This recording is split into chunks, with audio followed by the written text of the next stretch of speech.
Hello दोस्तों, आज की जो स्टोरी है स्टार्ट होती है 9 जून 2024 से। जब एक डिलीवरी बॉय डिलीवरी करने जा रहा होता है कामाक्षी पाल्या इलाके से, जब उसकी गुजर होती है तो देखता है कि एक नाले के किनारे में एक डेड बॉडी फेंका हुआ है और कुछ कुत्ते उसको नोच नोच के खा रहे हैं। तो जब देखता है वो डिलीवरी बॉय तो अपनी गाड़ी को साइड में लगाता है। लगाने के बाद जो है वो तुरंत जाता है और जाके कुत्ते को भगाता है और पुलिस को इन्फॉर्म करता है कि यहाँ पे एक डेड बॉडी फेंका हुआ है और कुत्ते लोग नोच रहे हैं। तो पुलिस आता है। पुलिस आने के बाद जो कुत्ते को भगाया जाता है, भगा करके फिर डेड बॉडी को उठाया जाता है, उठा करके ले जाता है और आसपास के थाने में पूछताछ किया जाता है कि कोई मिसिंग रिपोर्ट है क्या। तो एक थाने से आता है कॉल कि हाँ यहाँ पे एक मिसिंग रिपोर्ट है रेणुका स्वामी नाम का, और उसका उम्र जो बताया जा रहा है 33 साल के आसपास। और तो जब पूछा जाता है कि ये रिपोर्ट कौन लिखाया है तो बताया जाता है कि उसकी माँ लिखाई है, रेणुका स्वामी की माँ लिखाई है ये रिपोर्ट। तो बोला जाता है उसकी माँ को बुलाओ ये थाने में और ये डेड बॉडी को दिखाया जाएगा। तो फिर वो उनकी माँ को बुलाया जाता है। बुला करके पूछा जाता है कि देखिए इस डेड बॉडी सबको और पहचान कीजिए कि ये आपका बेटा तो नहीं है। जब उसकी माँ देखती है तो वो बोल देती है ये मेरा बेटा ही है रेणुका स्वामी, और ये कल गायब हुआ था और अभी ये हाल में मिल रहा है। तो पुलिस पूछता है कि इसका किसी से दुश्मनी, कोई लड़ाई झगड़ा हाल फिलहाल हुआ किसी से क्या। तो उसकी माँ बोलती है ये सीधा सादा बंदा है और किसी से लड़ाई किसी से झगड़ा नहीं, एक मेडिकल शॉप में, अपोलो मेडिकल शॉप में काम करता है और ये घर आता है और किसी से लेना देना कुछ भी नहीं है। जब पुलिस ये सुनती है तो अब जांच पड़ताल में लग जाती है कि जब किसी से दुश्मनी नहीं है तो फिर कौन इसका मर्डर कर सकता है। तो फिर लेकिन 10 जून को 3 लोग आते हैं और आ करके पुलिस स्टेशन में अपने आप को सिलेंडर करते हैं और बोलते हैं कि जो रेणुका स्वामी का डेड बॉडी मिला था नाले के पास से, उसका मर्डर हम तीनों किए हैं और हम लोग को गिरफ्तार कर लीजिए, हम लोग सिलेंडर करते हैं।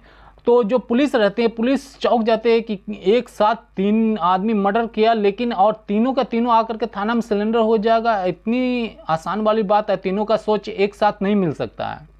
फिर भी पुलिस तीनों को पकड़ लेती है, पकड़ करके पूछताछ करती है कि क्यों मर्डर किया। तो वो तीनों बोलते हैं कि ये मुझसे पैसा लिया था और रिटर्न नहीं कर रहा था, इसलिए हम लोग ने इसका मर्डर कर दिया।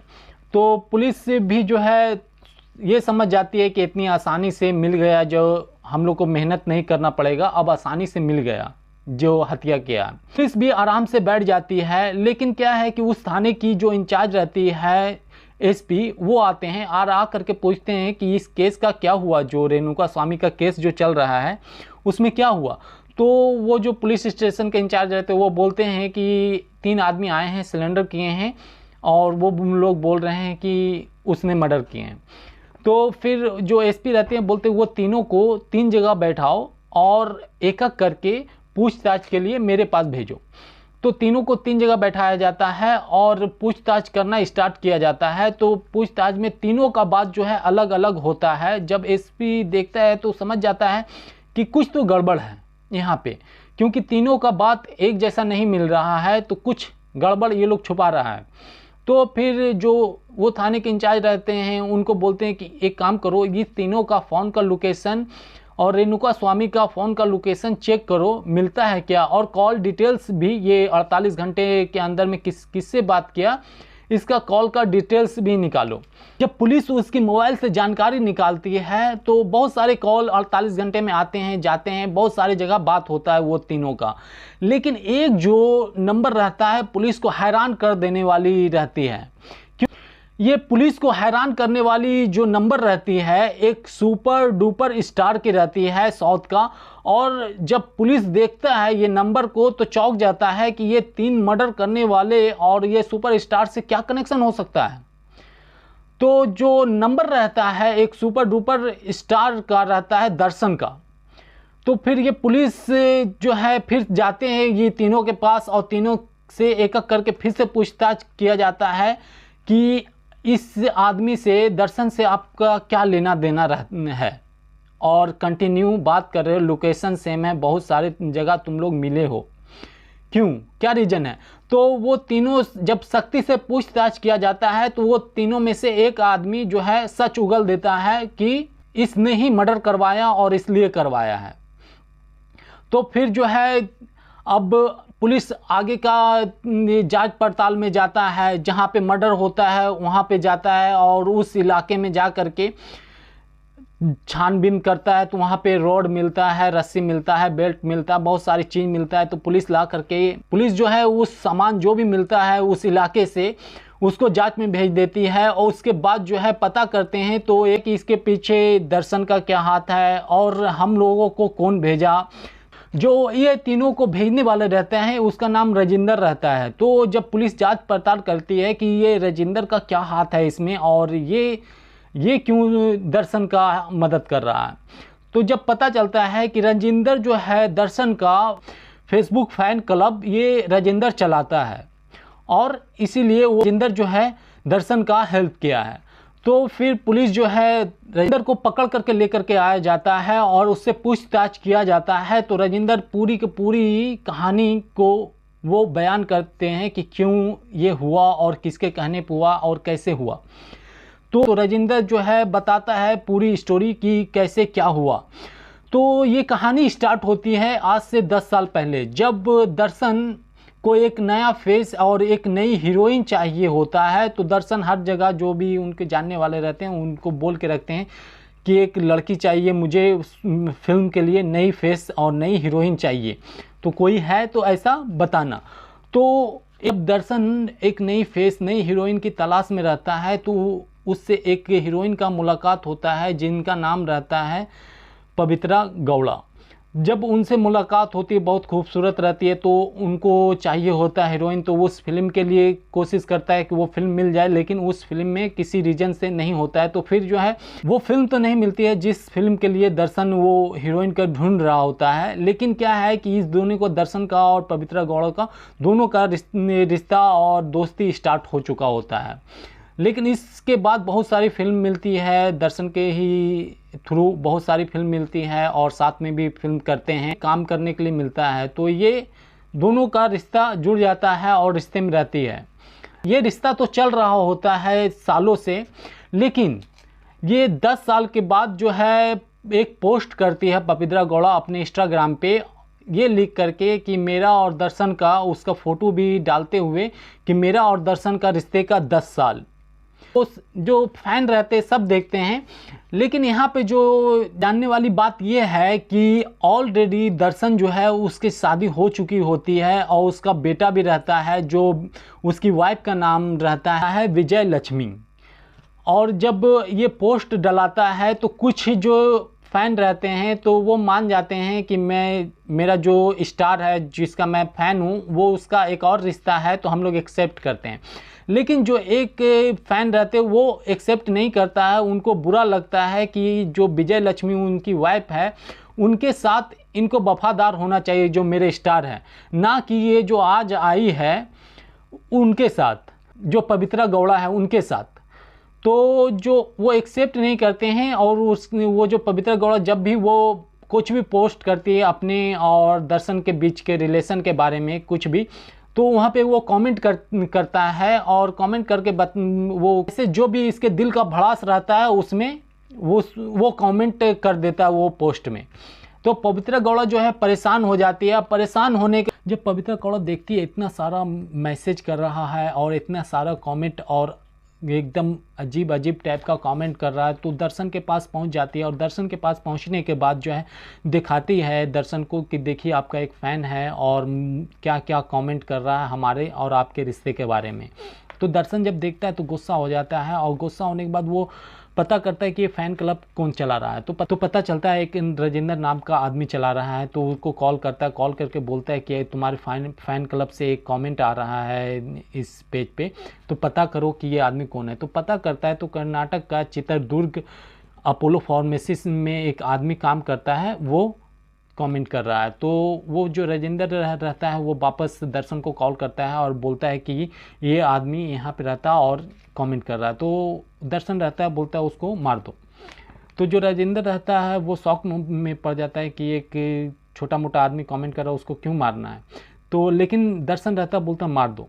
तो फिर रेणुका स्वामी के पास राजेंद्र जाता है और जा करके बताता है कि मैं तो फ़ैन क्लब चलाता हूँ दर्शन सर का, और आप बहुत बड़े फ़ैन हो उसके, मैं देखता हूँ आपका कमेंट।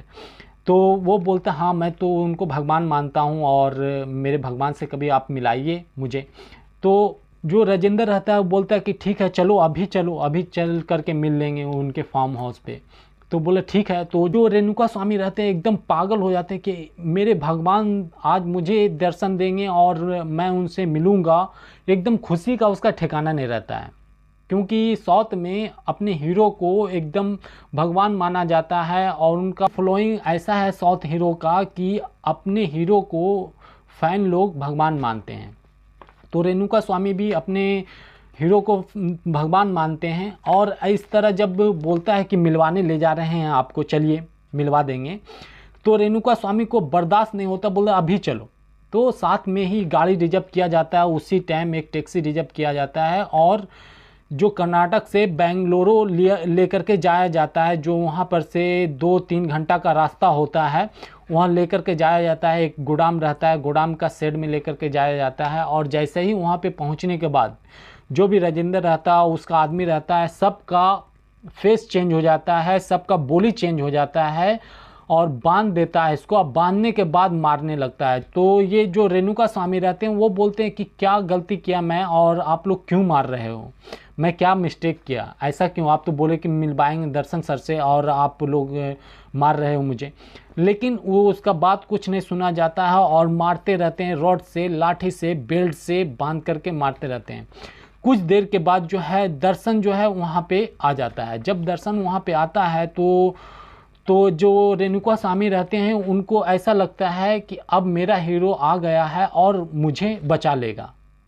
उनको एक उम्मीद मिलती है, एक सहारा मिलती है, अपना दर्द को वो भूल जाता है।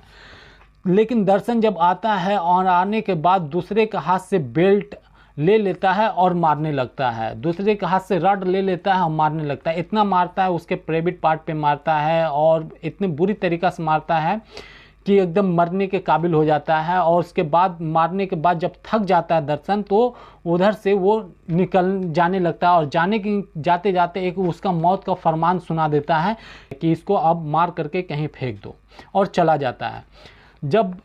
जब वो चला जाता है तो ये लोग उसको मार देते हैं। मारने के बाद जो है देखते कि एकदम मर गया है, तो मार रहे होते हैं। उन्हीं के जानकारी में एक पुलिस इंस्पेक्टर रहते हैं, उनको कॉल किया जाता है और बताया जाता है कि किसी को का अगर हम लोग हत्या कर दिए, मर्डर कर दिए, तो उसके डेड बॉडी के साथ क्या करना चाहिए। तो वो जो पुलिस इंस्पेक्टर रहते हैं वो बताते हैं कामाक्षी पालिया के पास एक नाला है बड़ा जैसा, वहाँ पर ले जाके फेंक दो और उधर पानी बहुत सारा बहते रहता है, तो उसमें बह करके चला जाएगा।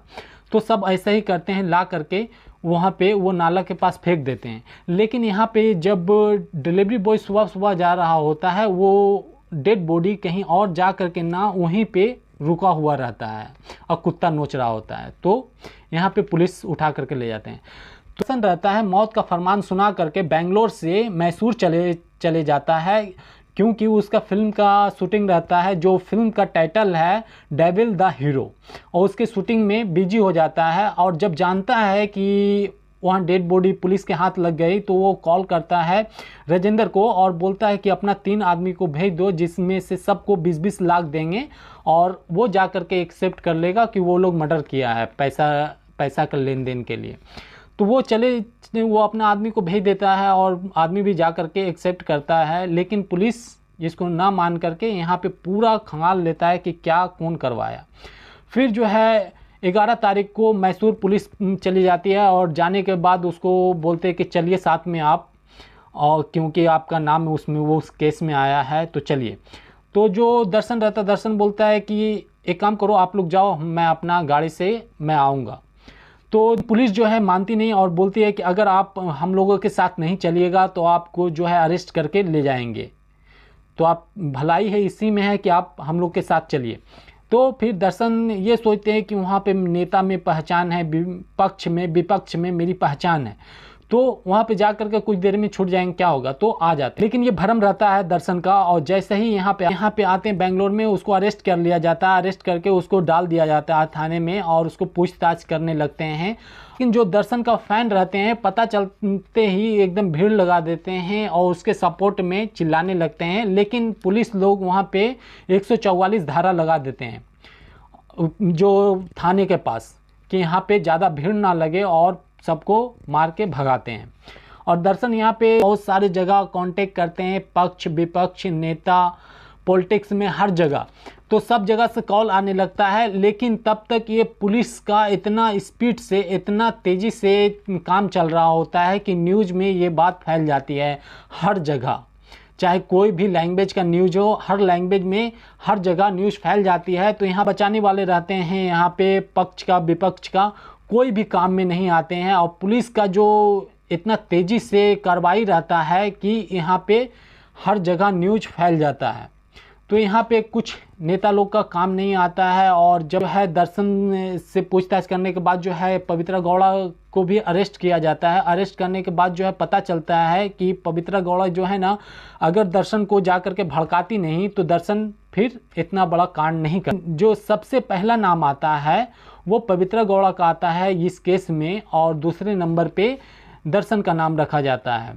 लेकिन उसके कुछ दिनों के बाद ही दर्शन का एक जो फार्म हाउस रहता है, उनका जो एक घर रहता है, वहाँ पे एक मैनेजर रहता है, वो भी सुसाइड करके आत्महत्या कर चुका होता है। और एक लेटर लिख करके जाता है कि मैं ये सुसाइड कर रहा हूँ, अपनी मर्ज़ी से कर रहा हूँ, इसमें मेरे घर वाले का कोई लेना देना नहीं, और मैं अकेलापन से तंग आ गया था तो मैं सुसाइड कर लिया हूँ। लेकिन पुलिस का यहाँ पे सोच है और कहना है कि शायद ये जो मर्डर हुआ है रेणुका स्वामी का, इसमें भी कुछ हाथ हो इसका। तो अभी जांच पड़ताल चल रहा है। और जो अभी तक जो अरेस्ट हुआ है 19 लोगों को अरेस्ट कर लिया गया है, और अभी जांच और भी चल रहा है कि और कौन कौन इसमें शामिल था। तो यहाँ पे ये सब तो अरेस्ट हो गए, लेकिन फिर भी जांच चल रहा है, देखिए आगे क्या होता है। तो ये भी पता चलता है जो डॉक्टर रेणुका स्वामी का पोस्टमार्टम रिपोर्ट बना रहे होते हैं, उनको 1 करोड़ का ऑफर आता है कि ये आप रिपोर्ट बनाइए कि उसका मौत जो है अपने आप हुआ है, उसका कोई मर्डर नहीं किया है। लेकिन जो डॉक्टर रहते हैं वो ऐसा पैसा लेने से इनकार कर देते हैं, और जो रियल रिपोर्ट रहता है वो देते हैं। और रिपोर्ट में रहता है कि उसको जो है एकदम बुरी तरीक़ा से मारा गया है, उसका जवान काट दिया गया है, नाक काट दिया गया है, कान काट दिया गया है, ऐसा रहता, प्राइवेट पार्ट में मारा है, और उसको मरने से पहले ही उसको उसके साथ ये सब किया गया है। तो वो रिपोर्ट जो है डॉक्टर जो सच रहता है, जो सही रिपोर्ट रहता है, वो दिया जाता है पुलिस को और सच्चाई बताया जाता है। तो यहाँ पे दर्शन जो है एकदम पूरी तरीक़ा से पकड़ा जाते हैं जो वो कांड किए। लेकिन इसके पहले भी दर्शन जो अपनी वाइफ को टॉर्चर करता है और उसकी वाइफ केस भी करती है, उसके सिलसिले में दर्शन जेल भी जाता है। लेकिन कुछ दिनों के बाद जो है दर्शन कंप्रोमाइज़ करते हैं अपनी वाइफ के साथ, और फिर वो उसकी वाइफ केस उठा लेती है और दर्शन छूटता है। और ऐसा भी है कि कहीं वेटर को दर्शन मारता है, पीटता है उसको, और फिर 50,000 रुपया दे करके उसको चुप रहने के लिए बोलता है। तो बहुत सारे जगह दर्शन पहले भी कांड कर चुका है। तो उसका दिमाग का लेवल क्या होगा जो ऐसा कर रहा हो, तो आप सोच सकते। एक छोटी जैसी कमेंट करने पे एक फ़ैन को ऐसा कर देना, क्या सही है क्या गलत है, आप कमेंट करके बताइएगा। और फिर मिलते हैं एक सच्ची कहानी के साथ। मेरे YouTube चैनल को सब्सक्राइब कर दिएगा, वीडियो को लाइक कर दिएगा, कमेंट जरूर कीजिएगा। जय हिंद।